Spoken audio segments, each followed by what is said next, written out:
Estuve dudando cuando me ofrecí venir en qué tema elegir, si ceñirme a un tema muy específico, muy concreto, pero dado que esto es un máster, digamos que toca muchos temas, energía, transporte, ciudades, etc. He preferido, digamos, aprovechando que hace ya casi un año, más el tiempo hablando, publicamos un artículo que tiene que ver un poco o mucho con la temática de este máster. Pensé que este artículo, que tuvo muy buena acogida, fue publicado en los perfiles del IECUBO, la revista insignia, el buque insignia de la IEEE, entre las casi 200 revistas que tiene el IECUBO. Esta es la más prestigiosa con diferencia. Y bueno, estuvo también los primeros meses en el ranking de los 10 artículos más descargados, quizá porque era Open Access, pero si pincháis ahí lo podéis bajar. Entonces, aprovechando este artículo, me pareció interesante que iba a intentar resumir un poco este trabajo. Y en este trabajo resumimos diversos proyectos españoles, lo que nuestro grupo, o Endesa, o empresas con las que tenemos relación eléctrica, han tenido ocasión de participar. Y, por supuesto, aquí se puede ver que este tipo de cosas, esa lista de cosas que ha leído Joaquín, que he ido haciendo durante estos 36 o 37 años que llevo trabajando en la universidad, no es labor de una sola persona, sino de mucha gente, y un equipo grande detrás, de unas 30 personas, de modo que ahí aparecen 10 autores que son de la universidad, de Endesa, de Red Eléctrica, de Ingelecto, etc. Bien, pues un poco, si queréis más detalles o profundizar un poquito más en lo que yo voy a decir aquí, que en hora y media o poco más, no se puede tampoco, en fin, abarcar todo esto. Este artículo tiene 35 páginas, nada menos, una letra pequeñita de 10 puntos. Entonces, pues, podéis leerlo ahí con más tranquilidad, ¿vale? De lo que yo voy a contar aquí. Una cuestión logística es que estábamos dudando aquí al principio si me hacéis una pregunta al vuelo o la dejamos para el final. Evidentemente, yo procuré terminar siempre 15 o 20 minutos antes para que haya un debate al final, sería interesante. Pero, en fin, llevo ya muchos años en este negocio y una hora y media hablando de una persona aquí, ni que fuera Albert Einstein sería capaz de, ni que fuera, en fin, Woody Allen, no sé, nadie podría tener aquí la atención de la gente. A partir de los 45 o 50 minutos empezáis a conectar a tierra. Y yo, creo que sería deseable que cualquier cuestión que os surja sobre la marcha levantéis la mano. Ya sé que no suele ocurrir mucho, pero espero que seáis gente proactiva y que me podáis interrumpir en cualquier momento, levantáis la mano y hacemos una pregunta, y luego al final de todas formas podremos hacerla, pero sin miedo podéis hacer la pregunta que queráis cuando empecemos a hablar, ¿no? Bien, entonces básicamente tiene dos mitades. La segunda mitad es justamente lo que quiero, la segunda mitad es los 4 o 5 proyectos que se han hecho en España sobre Smart Grids, pero sobre Smart Grid en el ámbito urbano, porque las Smart Grids abarcan desde las grandes redes de corriente continua que los chinos están instalando de miles de kilómetros de larga, que son Smart Grids, pero no tienen nada que ver con el ámbito urbano, y entonces me ceñiré más bien a algunos proyectos, como digo, que sí que tienen que ver con la ciudad. En la primera mitad, pues voy a hablar un poco de esto que está en los medios ahora, que está saliendo continuamente en los medios, esto de la transición energética, que también llama un poco la transición ecológica, pero yo diría transición energética, y todo esto la descarbonización del consumo energético, la introducción de renovables, ese tipo de cosas, porque eso son como la presentación y como para centrar el tema y ver en qué ámbito estamos, en qué papel pueden jugar las redes inteligentes en todas estas problemáticas que estamos teniendo ahora y que tendremos en las próximas décadas. Y bueno, estos serían ejemplos concretos y particulares de esas tecnologías de las que voy a hablar al principio, ¿no? Y eso un poco, o sea, hablaré de cosas generalistas que espero que os interesen, algunas de ellas están en los periódicos, y al final concretaré más sobre esos proyectos, ¿vale? Bueno, empiezo hablando de lo que pasaba, de cómo era el hombre cuando empezó a aprovechar el fuego, de por qué se retrotrae este señor tan para atrás, que tiene esto que ver con las redes inteligentes. Pues tiene mucho que ver, porque efectivamente el hombre empezó a dominar el fuego, no se sabe muy bien, parece que hace 500.000 años, pero mucho antes ya lo usaba, aunque no sabía crearlo, pero se beneficiaba de él, ¿no? Ya sabemos para diversas cuestiones, que no quiero parar. Y entonces eso ocurría hace 500.000 años, ¿no? Pero claro, ahora en pleno siglo XXI, resulta que seguimos, digamos, basándonos en la civilización actual 100% en el fuego, es decir, le llamamos de forma más educada, más fina, le llamamos combustión interna, combustión externa, pero en definitiva no es más que fuego, ¿vale? Fuego. Entonces, bueno, aquí tenemos los alrededores de Moscú, una foto que viene del país y me llamó la atención, y vemos cómo hay una gran central de carbón, aquí, que quema carbón continuamente para alimentar de electricidad a la ciudad. Vemos la M30, en este caso la M sería de Moscú, no de Madrid, la M30 plagada de coches que queman gasolina o diésel, ¿no? Y vemos algún avión que yo puse yo que no estaba en la foto, se ve que está pegado, porque quema queroseno, ese es de los que no se caen. No es tan inteligente como para caerse. Entonces, eso simplemente a modo de reflexión. O sea, no nos damos cuenta, nos levantamos, encendemos la luz, vamos para acá, subimos en el coche, arrancamos el coche, no. Pues señores, todo el mundo se sustenta, la civilización actual se sustenta en el fuego. Y vamos hacia un mundo de electricidad sin fuego. Eso es el desideratum, electricidad sin fuego. Tengo un libro en la cabeza que le quiero llamar así, electricidad sin fuego. Porque realmente eso es lo que quisiéramos hacer, ¿vale? Y vamos a ver entonces en qué medida dependemos del fuego, ¿no? Antes de entrar en el tema de la renovable.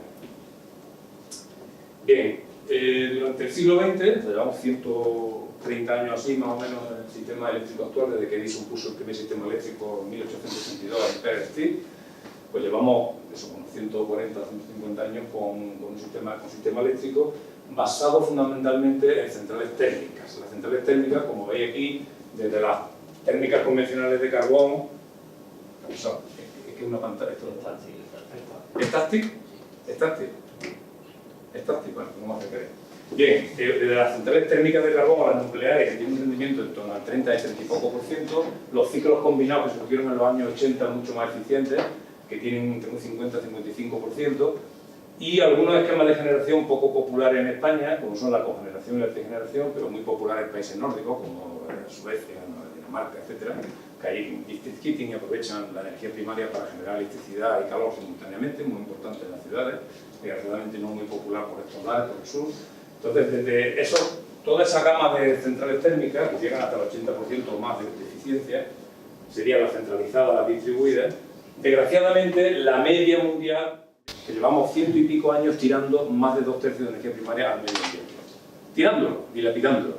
Porque era barato, porque era abundante, porque nos daba igual. Los sumideros lo soportaban todo y las fuentes eran inagotables, aparentemente. Bueno, esto, por ejemplo, el consumo eléctrico, la producción eléctrica en 2015, y no ha cambiado esencialmente, el 75% es térmico, era térmico, el 25% es renovable, pero eso es engañoso porque de ese 25% la mayoría es hidráulico, que también es renovable, pero tiene poco progreso, poco potencial para crecer, porque casi todos los recursos hidráulicos están ya agotados en algunos países de África, ¿no? Concretamente en Europa y Estados Unidos, el potencial hidráulico para crecer es mínimo. Entonces, lo importante que son los que están creciendo ahora, que son la solar y la eólica, en ese año estaba en el 5,5% y ahora ronda el 6,5-7%, ha subido un poquito, lo que está subiendo. Es decir, que somos dependientes de la combustión para generar electricidad en un 75%, ¿vale? Y en los vehículos eléctricos en un 99%. Bueno, si hablamos de vehículos privados, casi 100%, no solo el tren y el tranvía son eléctricos, el transporte. Bien, esa es un poco la realidad de la producción de electricidad, que es una de las mayores fuentes de producción de gases de efecto invernadero, de gases de efecto invernadero. El caso del transporte es incluso peor, o sea, la eficiencia de los motores de combustión es incluso peor que las centrales eléctricas.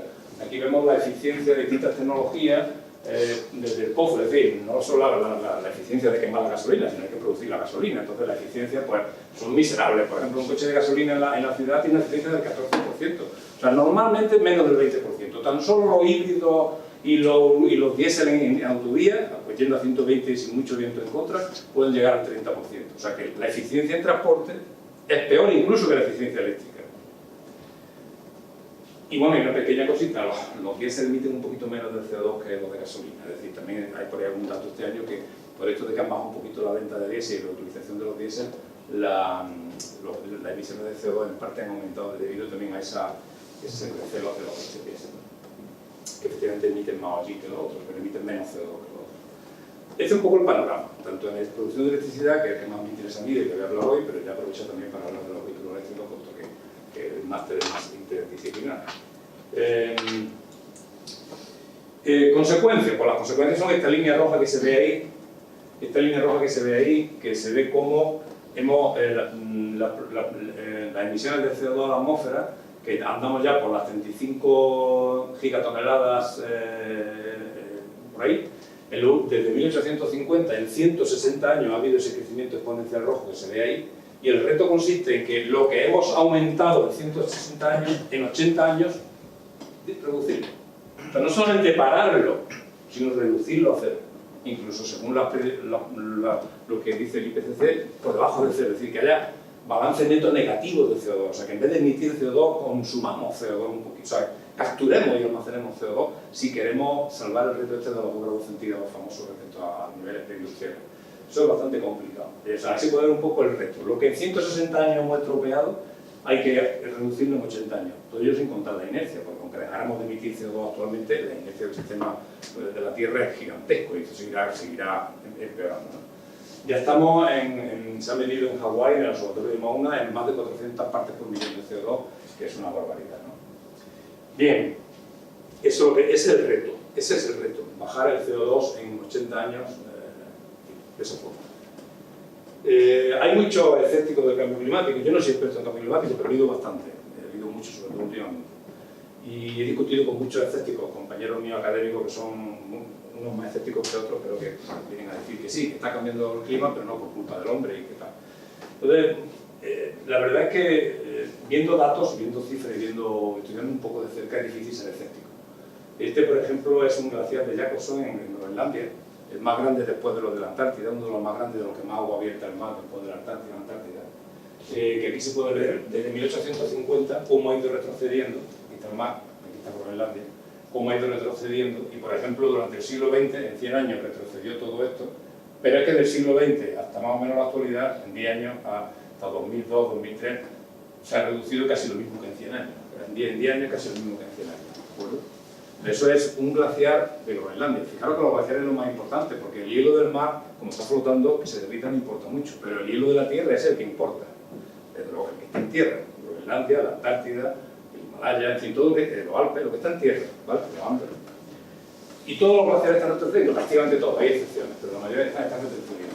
No puedo resistir la tentación, yo soy senderista y hago senderismo con amigos que son mucho más valientes que yo, además no tienen nietos, incluso hacen montañismo, se puede en la vida, esas cosas que yo no soy capaz de hacer, y me cuentan que cuando van a los Alpes, han ido varias veces, por ejemplo, a este glaciar, muy conocido, el mayor glaciar de Suiza, de los Alpes, que tiene unos 20 y tantos kilómetros de largo y la parte más profunda, 900 metros de profundidad.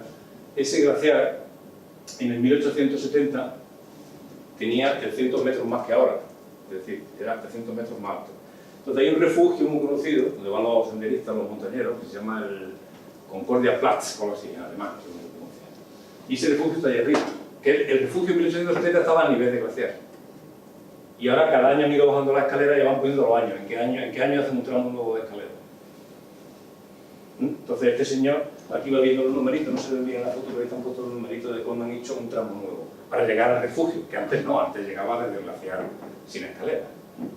En fin, esto como está el glaciar ahora y esto como simulaciones que han hecho de cómo se prevé que esté a final del siglo. Bueno, yo creo que podría poner muchos más ejemplos, tengo muchos más glaciares. De ayer salió en la prensa en la Patagonia que un glaciar grande también de la Patagonia había soltado 2 icebergs de unos 300 metros de diámetro, de tamaño, o sea, de diámetro, es una cosa bestial, ¿no? En fin, está claro que ojo que no ven, desde luego los negacionistas seguirán diciendo que no va a haber cambio climático, pero bueno,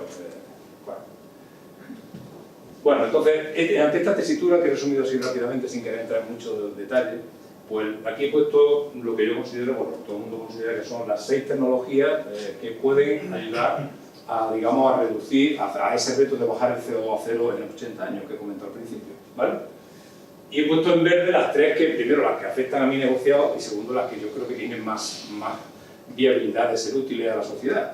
Y allí abajo otras 3 que he puesto signo de interrogación, 1 incluso 2, y algunos amigos míos que trabajan en nucleares se ríen, oye, pero ¿por qué le pones dos interrogaciones a esto?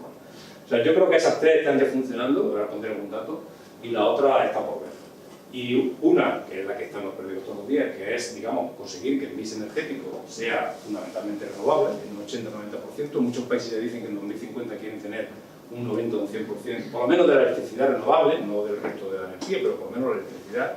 Pero claro, si electrificamos consumo energético que actualmente se hacen pues, con gas natural o con otro tipo de combustible, con la gasolina, pues entonces, dado que las renovables fundamentalmente generan electricidad, pues entonces si electrificamos, cuanto más consumo energético mejor, pues no irá mejor también. El problema es que la electrificación, y lo estamos viendo con los vehículos eléctricos, ¿no? Los vehículos eléctricos, pues es una forma de que si electrificamos el transporte y la electricidad es renovable, pues mira, pues sobre juega. La calefacción, las bombas de calor, yo creo que ya todos ponemos bombas de calor en casa, yo por lo menos tengo ya 3 bombas de calor en casa. Yo creo que eso es el futuro, porque tiene mucha más eficiencia, no tengo tiempo de entrar en esos detalles aquí, pero eficiencia las bombas de calor pueden arreglar bastante en vez de calderas de gas, por ejemplo. incluso en latitudes más arriba, usando geotecnia en vez de aerotecnia, se puede conseguir bastante más rendimiento con una bomba de calor que simplemente con otro tipo de sistema de calefacción. Lo más difícil son los procesos industriales. Los procesos industriales realmente que usan gas natural para procesos de muy alta temperatura, electrificarlos no es que no sea fácil, no es que no sea posible, es que no es muy eficiente, eso es lo más fácil de hacerlo con gas natural. Y ese quizás sea el reto mayor, pero bueno, es una proporción del consumo relativamente pequeña.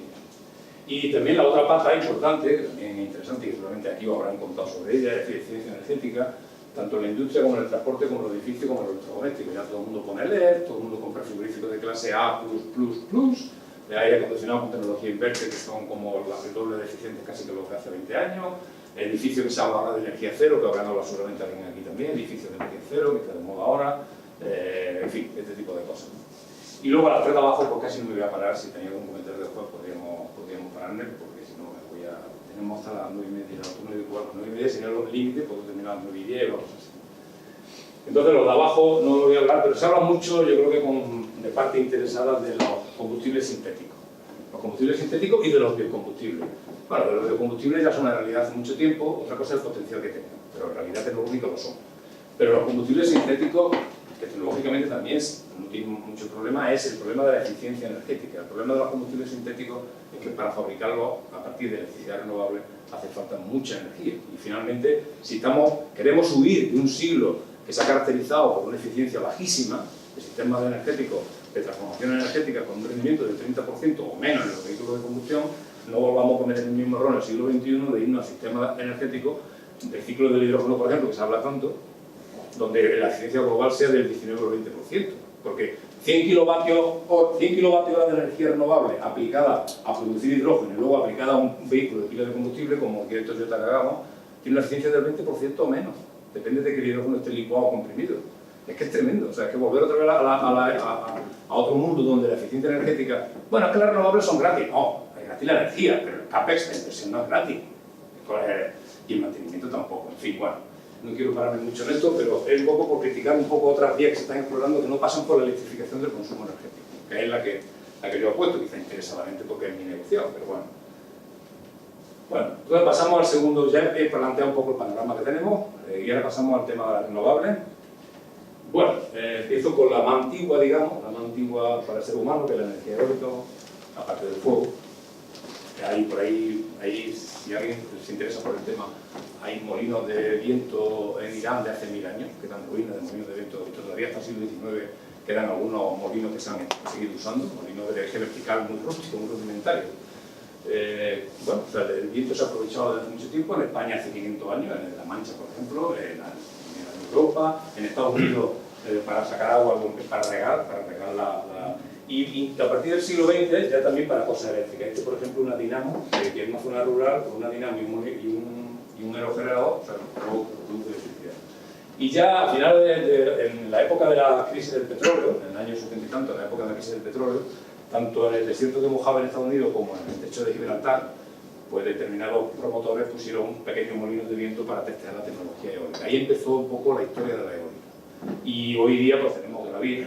Está la de Londres, aunque ahora ha sido superada por otra que está entre el mar de Irlanda, entre Irlanda y el oeste de Inglaterra, está a valor de 659 megavatios, es el más grande. Tiene un factor de capacidad lógicamente mayor porque en el mar el viento sopla con más regularidad, lógicamente.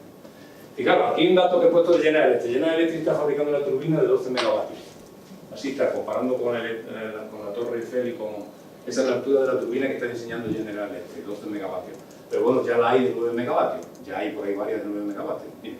El 30% de ese entonces es por un tema de viento, no de por que tema viento. tecnológico. Claro, si hubiera en un sitio donde hubiera, por ejemplo, en el mar el 35, y seguro que hay ubicaciones en el mar donde hay, por allá arriba, no sé dónde, o en la Antártida, que puede haber 50%. O sea, hay algunos que son 50%, puede haber 50%. Eso quiere decir por el tema del recurso primario, o sea, la energía renovable es lo que tiene, ¿vale? Bien, pero es curioso, ¿no? Que tenemos, esta máquina puede llegar a dar 33% de factor de capacidad, tiene 260 metros de alto cuando está arriba la pala. En fin, no sé si habéis visto, el otro día coincidí, me fui yendo para la playa por ahí por la Altamont, coincidí con un camión de Sonaro que transportaba un trozo de... y es gigantesco. Si veis un bicho de eso, no podéis creer que es de grande que es, ¿no? O sea, bueno, Y luego está la fotovoltaica que mucha gente la vende como dar power to the people, haciendo un juego de palabras, porque power significa energía eléctrica, pero significa poder al pueblo, que es lo que está haciendo. Luego más adelante hablaremos un poco de ese tema, cuando hablemos de los proyectos urbanos. La fotovoltaica, aunque el invento también es antiguo, fue, como todo se inventó en el siglo XIX, la segunda mitad del siglo XIX, todo casi menos los smartphones y poco más, todo se inventó en la segunda mitad del siglo XIX. Pues sí, la célula fotovoltaica, el efecto fotovoltaico lo descubrió Becker en el primer tercio, pero luego a final del siglo XIX Fritz ya construyó una célula práctica que daba una pequeña energía. Y el primer uso fue un satélite casi de mi edad, el Vanguard 1, que tuvo bastante tiempo más del previsto dando vueltas, y que dejó de funcionar por las baterías, no por las placas fotovoltaicas. Las placas fotovoltaicas duraron mucho más que las baterías. Y bueno, pues esto, la ventaja que tiene y lo que está revolucionando es que es modular, totalmente modular, mucho más que los molinos de viento, que también son modulares, pero modulares a otra escala. Es que esto es modular, es que esto te sirve 100 vatios para un pozo de no sé qué, de tal, de una huerta, que te sirve, como ahora vamos a ver, para juntando y ocupando mucho terreno, pues puede alimentar toda Sevilla. De hecho, hace poco hemos publicado un paper, pues puedo pasar la referencia, donde hemos estimado el potencial fotovoltaico de la superficie urbana de Sevilla. Y realmente, si no contamos, por ejemplo, los vehículos eléctricos, el consumo de los vehículos que pueda haber en el futuro, pero en la actualidad prácticamente hay superficie suficiente para alimentar todo el consumo eléctrico de la ciudad, incluyendo la industria, aunque no lo parezca, aprovechando simplemente la superficie orientada al sur. En fin, que no ocupa tanto la fotovoltaica como superior, y la fotovoltaica realmente es poderosísima, como ahora veremos por cómo se han reducido los costes. Aquí, por ejemplo, la más grande está en China, que son 1500 megavatios, pero a mí me interesa esta más, no es la más grande, lo fue hasta 2015, tiene 850 megavatios, esta que se ve aquí. Y lo han construido los chinos, que son muy listos, al lado de una central hidráulica que tienen allí, una central hidráulica de 1200 megavatios. Y esa es la combinación perfecta. En España sería ideal, un país con tanto sol, combinar la fotovoltaica con la hidráulica, que es un país que en términos relativos bastante bien dotado de hidráulica, comparado, por ejemplo, con Alemania, que tiene un poquito. Entonces España, porque es montañoso, porque tiene mucha hidráulica, bastante hidráulica. No como Noruega, que tiene el 99%, ni como Costa Rica, ni como el Congo, ni como Colombia, pero tiene mucha hidráulica, ¿vale? Entonces la fotovoltaica es la otra tecnología renovable. Aquí se ve cómo han progresado, se ve que la eólica empezó 10 años antes aproximadamente, durante los primeros 10 años era la eólica la que estaba dando caña fuerte, pero en los últimos 10 años, en amarillo, la fotovoltaica ya está casi igualando a la eólica. De estos 1000 gigavatios que actualmente, en 2018 había, un poquito más, 450 aproximadamente son fotovoltaicos y 550 son eólicos. Pero en un par de años le superarán. La fotovoltaica superará a la eólica, por los motivos que he dicho, de modularidad, se puede implementar en cualquier sitio, sol hay en todos sitios, viento no hay en todos sitios, ¿vale? Entonces, la fotovoltaica se ha multiplicado por 27 en 10 años, mucho más que los smartphones, por ejemplo, y mucho más que cualquier otra tecnología, ¿vale? Y la eólica lo ha hecho unas 6 veces en los últimos 10 años, claro, porque la eólica le tocó crecer antes, ¿no? Pero bueno, por eso digo que la va a alcanzar rápidamente, en un par de años la va a alcanzar.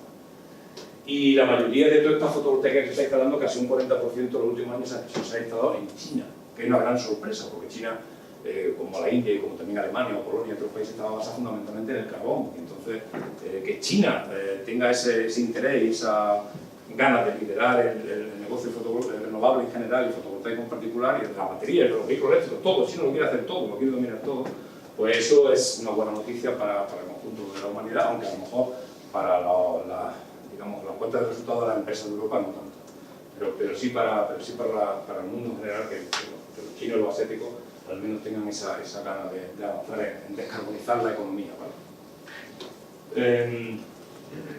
Estos son la reducción de precios, y he puesto Estados Unidos porque me interesa por la reducción de precios que ha habido de 2009 hasta 2017. Esta es la fotovoltaica, esta es la reducción de precio de la fotovoltaica, que se ha dividido por 7 y hemos llegado a $50 el megavatio hora. La eólica está a 45, un poquito por debajo. En Estados Unidos, en Europa no, en Europa están más juntas. Y lo que es más importante, el gas natural, que está aquí en verde, el gas natural está en $60 el megavatio hora, o sea, ligeramente por encima de la fotovoltaica y de la eólica. Y estoy hablando de Estados Unidos, que con el fracking, hoy tienen mucho más gas natural que Europa y es mucho más barato el gas que en Europa. En Europa la diferencia es mucho más grande, es decir, la diferencia entre la fotovoltaica y el gas natural en Europa, concretamente en España, es mucho mayor. Es decir, he puesto Estados Unidos, que es el caso más desfavorable, por decirlo así, ¿vale? Para comparar precios. Son precios sin subsidio, o sea, nada de subsidio. La época de las primas ya quedó atrás, afortunadamente, y ahora sale todo con subastas de capacidad y con otros mecanismos que, si queréis, luego podemos hablar. El viento se ha reducido 3 veces en Estados Unidos y la fotovoltaica 7 veces, ¿vale? Esto es lo que llaman el LCOE. No sé si el tema económico no me quiero parar mucho, el coste nivelado de energía. O sea, que meten el CAPEX, o sea, capital, y el OPEX, que es el mantenimiento, lo suman y lo dividen por la producción esperada del próximo 20 de la vida de la planta y sale el coste medio de energía nivelado, ¿vale? Bien, eso sí, bueno, estos costes además, pero fijaros, me interesa compararlos con los costes, por ejemplo, en 2018, que ha subido el precio un 6 o un 7% de la electricidad por diversos motivos, en todo caso por el mercado de emisiones de CO2, el precio medio en España en 2018 fue de 57 euros megavatio hora. O sea que todo esto es competitivo incluso en el mercado mayorista, con los precios mayoristas. Por no hablar de los precios residenciales, de nosotros como pequeños clientes que tenemos 200 y pico euros megavatio hora contando todos los collares, todo términos de potencia, impuestos del 25%, etcétera, etcétera, etcétera, ¿vale? O sea que claramente es rentable, ¿vale? Hemos pasado la época en la que tenía que tener primas, subvenciones. Se entró hace unos años en un círculo virtuoso que es madurez tecnológica, producción masiva, abaratamiento de costes.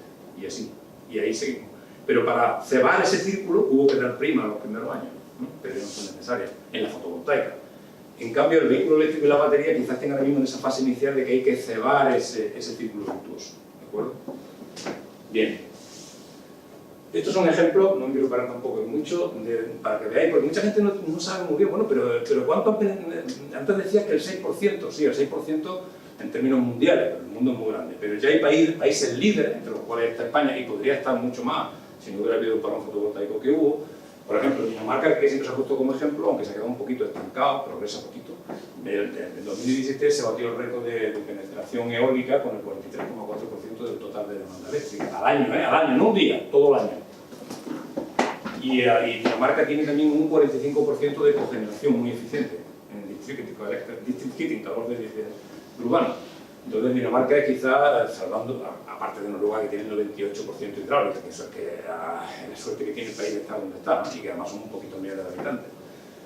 Bueno, Francia, la potencia nuclear por antonomasia, tanto nuclear, bueno, pues en el segundo cuatrimestre de 2018 el 31% fue renovable, fundamentalmente eólica y también fotovoltaica. Portugal, hubo un periodo en mayo de 2016, 4 días seguidos, 100% renovable, contando la hidráulica, lógicamente. Alemania, el récord renovable en 2018 fue del 38%, que no está nada más para un país tan grande, con tanto carbón como ha tenido en el pasado, y que está cerrando nucleares, que quizás sea la principal dificultad que tiene. Y un récord instantáneo del 78%, ¿vale? España tenemos un récord instantáneo del 70%, una madrugada de 2015. Y el récord renovable se batió hace unos días, el 31 de enero de 2019, estos son datos que he ido actualizando, donde en un día el 53% fue renovable. En un día. Pero cuanto más grande el periodo, más difícil es tener valores tan altos, lógicamente. El reto está en que eso se convierta en un día, sino en un año. Pero bueno, no está mal. En España, el año pasado, en un año fue el 42%. Ha habido años que hemos tenido el 42% de renovable eléctrico en España. Y algunos años donde hay menos electricidad y menos viento, el 38%, el 36%. Pero ya está oscilando entre un 36 y un 42% la penetración renovable en el sistema eléctrico español, que no está mal. No está mal para ser un país grande, digamos, de los grandes. En concreto, la gran novedad y la gran es que la inversión en nueva capacidad de producción, en nuevos megavatios, el 70% en 2017 fue renovable y esa tendencia va a más. Hay muchos países como la India que han abandonado por completo sus planes de expansión de carbón. Enel hace ya un par de años dijo el italiano el CEO, que ya no van a hacer más plantas de carbón nunca. O sea, van a abandonar la idea de plantas de carbón en ningún país. Y así. Es decir, todo. China pues sigue haciendo plantas de carbón porque no da abasto con las renovables a ver el crecimiento de la demanda que tiene, pero cada vez menos, muchas menos de las que preveía. Otra cuestión es si todo este progreso vamos a tiempo para hacer esa bajada brutal que yo dije al principio, de 80 años, que yo creo que no. Pero bueno, algo sacaremos en claro. Bien, pasamos entonces a este reto de cuáles son los desafíos técnicos y económicos, ¿no? Esto de intentar descarbonizar el sistema energético. Pues, bueno, hay mucho, pero yo voy a limitarme básicamente a dos, uno económico y uno técnico. Hay algunos más del segundo nivel, digamos, segunda derivada. El económico es el CAPEX, la inversión, es decir, tenemos un sistema que funciona y que estamos dotados de una capacidad instalada suficiente. Por ejemplo, en España tenemos 105, 110 gigavatios instalados de potencia eléctrica y están ahí funcionando. Los ciclos combinados son relativamente nuevos y funcionan perfectamente. Estamos diciendo que vamos a dejar de usarlos, los vamos a meter en un cajón y vamos a invertir en nuevas tecnologías renovables. Eso tiene un coste, ¿vale? Y aunque el coste normalizado, como he dicho antes, es más bajo ya, pero la inversión hay que hacerla. Es decir, sí, cuando tengamos todo invertido en renovables, el coste variable será muy bajo y posiblemente el recibo de la luz bajaría. Pero es que mientras tanto hay que hacer una inversión. Es decir, la inversión es brutal. Y aquí he puesto una tabla que da una idea. 6,5% de la producción eléctrica. Y según algunos escenarios, aquí está la Agencia Internacional de la Energía, Shell, una universidad nórdica que fue en Alemania y en Finlandia, Jacobson, el famoso Jacobson se ha hecho famoso diciendo que vamos a hacer 100% renovables. Esto es mentira, pero y esta consultora que un poco la media dice, y ahora mismo se queda incluso atrasada, el 72% de electricidad será en 2050 será renovable, ¿vale? El otro día la ministra dijo que será el 85% en el caso de España, y en Alemania también, en Francia, es decir, que cada vez hay más países que dicen que no el 75, sino el 85. Pero igual, supongamos que fuera el 72.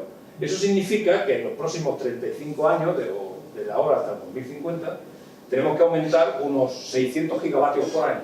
Es decir, cada año, en un solo año, tenemos que instalar tanta potencia casi como la que se ha instalado en los últimos 20 años. Y eso implica una inversión de unos 1.000 billones de dólares americanos, que es un billón español, ¿no? Un billón español, y se está invirtiendo actualmente 280.000 millones, es decir, hay que multiplicar como por 5 veces lo que estamos invirtiendo ahora. El último año se invirtieron 280.000 millones en temas renovables. Otros tanto en redes y otros tanto en combustibles fósiles. Eso Bloomberg lo tiene en su report. O sea que tendríamos que multiplicar por 4 o por 5 la inversión y la potencia instalada. Por lo menos la potencia instalada. La inversión baja un poco porque se reducen los costes. ¿Esas cifras son mundiales o...? Mundiales. Esto es mundial. Todo esto es mundial. Son perspectivas mundiales, ¿vale? Las siglas son quien ha hecho la perspectiva, ¿vale? Hasta Shell, una empresa de petróleo, dice que el 62% de la electricidad será renovable y se queda corto. Entonces, ahora cada vez más el objetivo es más ambicioso, ya se está hablando del 85% de electricidad o incluso del 100%, algunos más visionarios. Pero lo importante es que en 2017 instalamos 152 gigavatios y tenemos que multiplicar por 4,5 o 5, y la inversión hay que multiplicar también por 4 o por 5, es decir, estamos 4 veces por debajo de la velocidad de crecimiento que necesitamos para poder llegar a 2050 con 22.000 gigavatios en vez de 1.000 gigavatios que tenemos ahora, ¿vale? Y eso es complicado y requiere un esfuerzo inversor. Por eso cuando el otro día salió la ministra y dijo la luz va a bajar con las renovables, pues no sé, el argumento que hace un esfuerzo inversor notable. Hay que pagar eso. ¿Quién paga esa inversión? ¿Se paga solo luego? Bueno, sí, pero hay una inversión inicial. Es complicado. O sea, es complicado que el precio de la luz pueda bajar si queremos descarbonizar De hecho, está subiendo por las emisiones, por el coste de las emisiones de CO2. El mercado de CO2 no ha parado de subir y eso explica parte de la subida del recibo de la luz. Pero bueno, no me quiero... Esto es la parte introductoria, si no se me va a que os entere aquí. El otro reto es técnico y tiene que ver con la intermitencia de las renovables que tanto se habla. Pero yo quiero acotarla un poco, no hablar en general. Cuando leí el periódico dice, la intermitencia de las renovables va a exigir más flexibilidad del resto de la generación de respaldo, etcétera, etcétera, etcétera. Generación de respaldo ahora. Ahora que tenemos un 20 o un 30% tenemos generación de respaldo. Cuando tengamos un 85-90% de generación eléctrica renovable, ¿quién es el respaldo? La hidráulica. No va a venir ciclos combinados. Aunque claro, cuando los eléctricos oyen hablar de que no va a venir ciclos combinados, se les ponen los pelos de punta, lógicamente, porque tiene ciclos combinados, nuevo y flamante, que tiene una vida por delante muy larga. O sea, esto es muy complicado. Aquí el equilibrio de todo esto es bastante complicado. Pero cuando haya un 85-90% de renovables, ¿quién va a ser el respaldo? El almacenamiento. No hay más remedio, los sistemas de almacenamiento. Entonces, aquí quiero ver, por ejemplo, esto fue un día real de 2017 en Alemania, que tienen ya unos 100 gigavatios instalados, entre eólica y fotovoltaica tienen unos 100 gigavatios, aunque esos 100 gigavatios suponen solo el 26% de la producción eléctrica.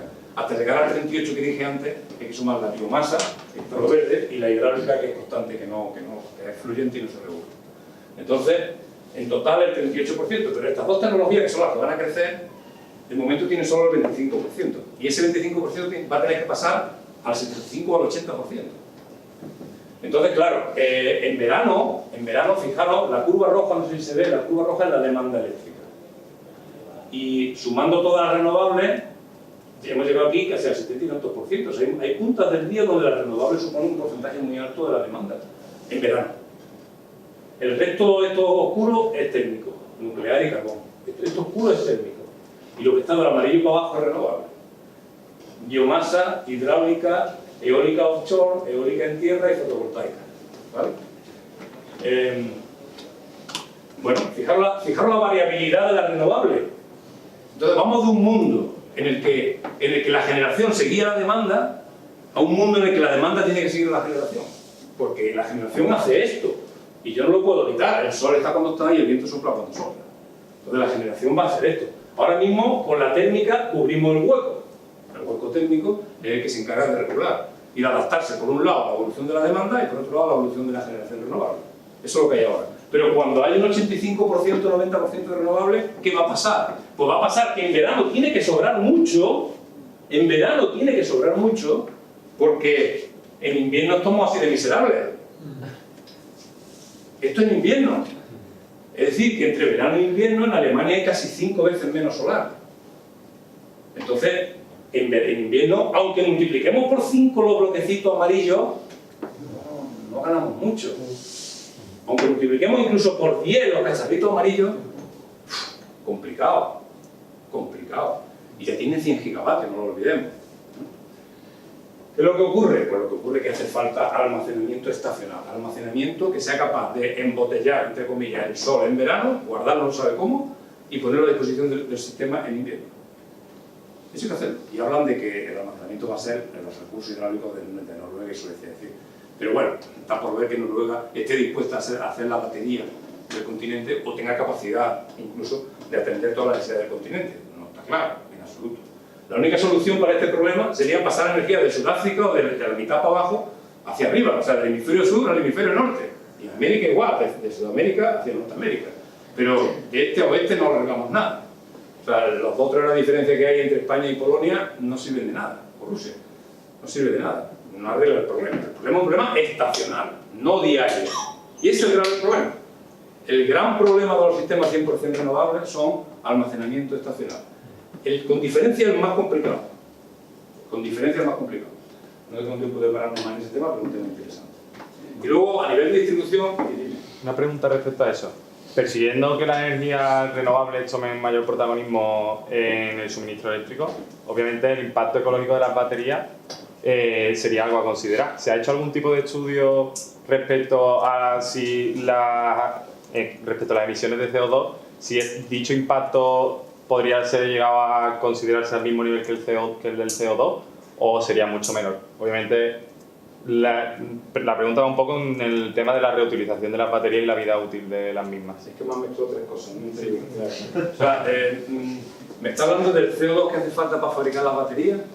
No solo de eso, sino el hecho de, obviamente, en un mundo en el que todo sea energía renovable, el almacenamiento es el principal problema. Habría que adoptar baterías casi que en todos los hogares o centros de plantas de baterías, ¿no? No necesariamente. Ahora después tengo un par de transparencias o 3 sobre almacenamiento y voy a explicaros que el almacenamiento ocupa toda la gama, toda la cadena de valor del sector eléctrico. Entonces pueden ser distribuidos en cada casa, hablaré de eso, o puede ser centralizado a nivel de transporte y de distribución. El almacenamiento es muy versátil, ¿vale? Entonces hablaré, si quieres, si no te importa, como voy a hablar después del almacenamiento... Sí, sin problema. No, cuando hablas del almacenamiento, si ves que termina el bloque de almacenamiento, que son 2 o 3 transparencias, no te queda claro lo que me iba a preguntar, me lo vuelvo a sacar porque merece la pena hacerlo justo en ese momento, ¿vale?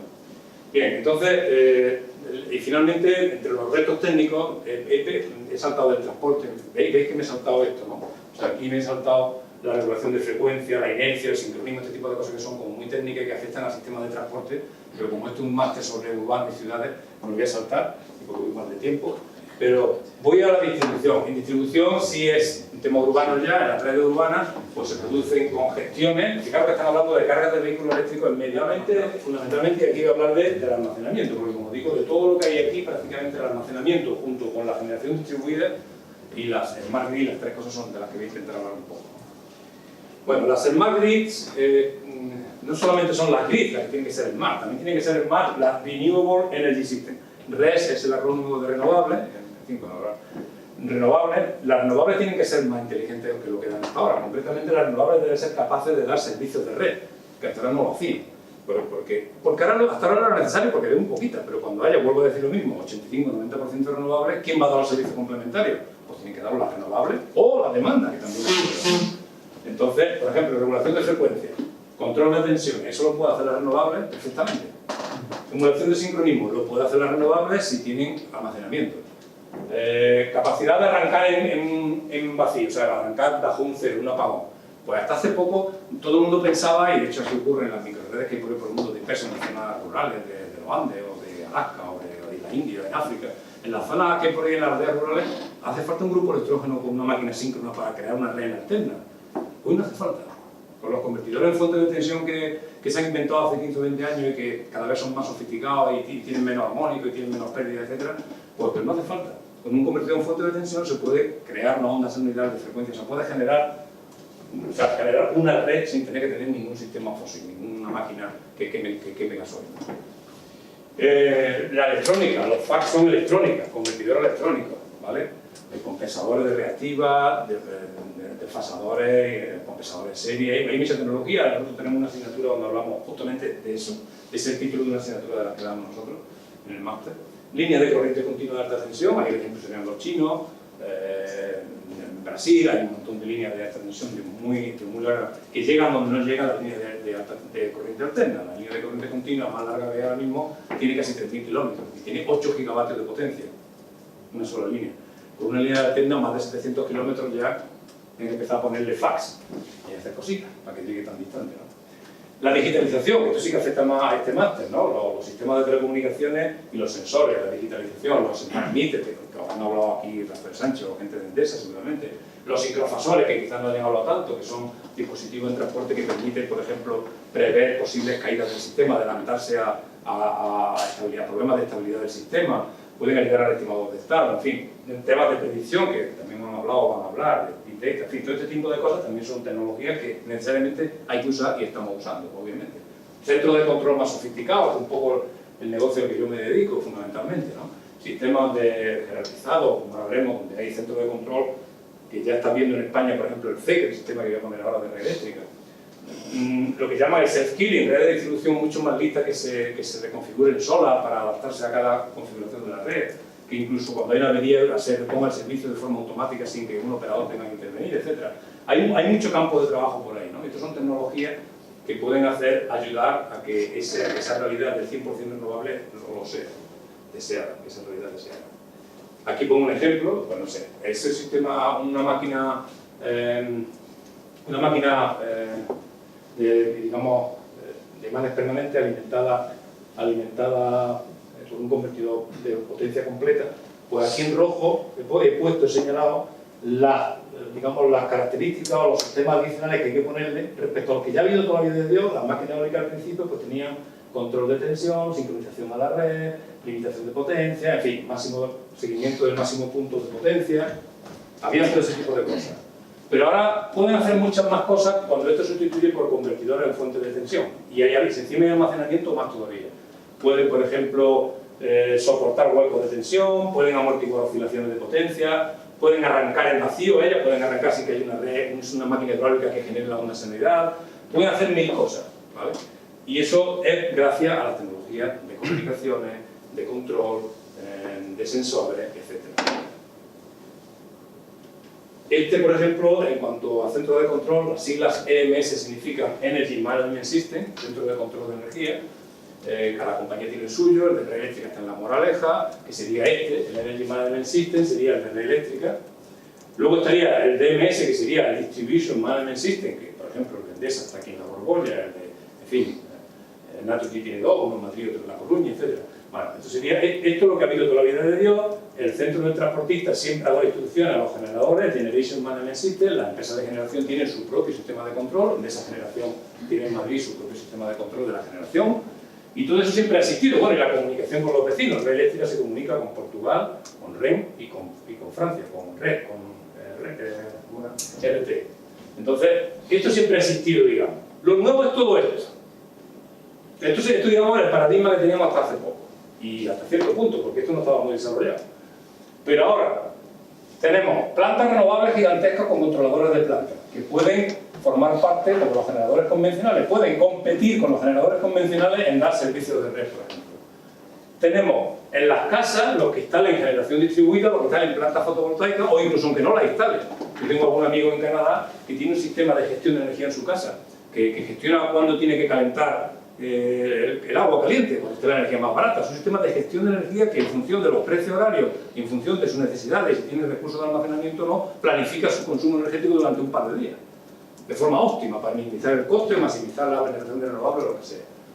¿Vale? Y luego, también, teniendo en cuenta la digitalización de las subestaciones existen relés digitales, sincrofasores, las siglas CESON, Measurement Units, y luego se puede hacer, con el nuevo protocolo de las subestaciones, el 6850, etc., se puede hacer un sistema de gestión a la subestación y hacer un sistema que filtre o prefiltre de forma coordinada y subordinada al centro de control toda la información que se genera en la subestación, que ahora es 3 órdenes de magnitud superior a la que se generaba hace 20 años. ¿Vale?